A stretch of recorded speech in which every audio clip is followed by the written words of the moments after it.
Manos log 4/29/16. I am coming at you about the news that just got dropped today. Netflix announced officially that they are actually going to be doing a Punisher series. Hurrah, hooray! John Bernthal's performance as the Punisher was nothing short of fantastic, frankly. And one of the highlights definitely of the second season of Daredevil, you can definitely tell how great it was because I am personally not a Punisher fan at all. I dislike the character immensely, but holy crap, he was so good. And he's easily my favorite of the live-action Punishers I've seen, and I really enjoyed Thomas Jane's performance as the Punisher. But I think this one is just superior to it. I like this kind of primal rage and the way he was written too, the way he doesn't really speak in huge speeches or anything like that. He's pretty much on primal murder rage, and I bumped into people like that, and you know what? They're pretty scary, and you know the Punisher should be scary. He shouldn't be that relatable. Frankly, he should be a frightening person.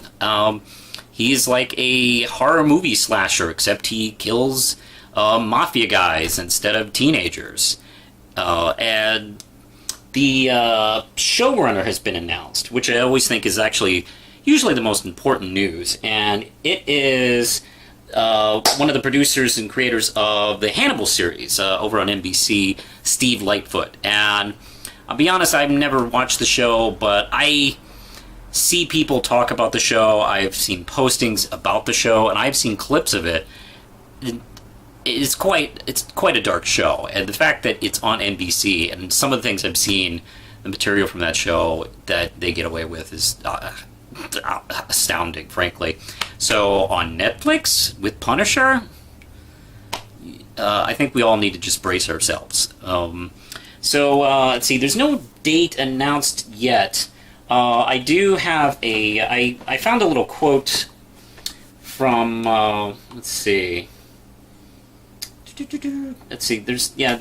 There's an announcement here, and there is Cindy Holland from Netflix had this quote. John hooked our global audience with his performance as Frank Castle from the moment he stepped on screen in Marvel's Daredevil. We're looking forward to seeing him and more of him in this role under the vision of Steve Lightfoot. For me, the complexity and unpredictability of Frank Castle makes him an exciting, compelling character. I couldn't be more excited to dive into this world, said showrunner Steve Lightfoot. After watching John's performance on Daredevil, I cannot be more excited to be working with him to further develop and progress the story of this anti-hero with a show of his own. So, yeah, pretty exciting news. I'm very, very happy to see that this Netflix project is working out very well. And be honest, I'm not the biggest Punisher fan, so I'm a little 50-50 on watching it complete myself. But with this kind of like backing, I'm going to be more than curious. I probably will watch it, even though I'm not a Punisher fan, which to me, I'd say that's high praise. All right, I think that's it for now. This is Manos log at 4/29/16, pretty much. Can you tell I'm not a really loggy guy? All right, push the button, Lindsay.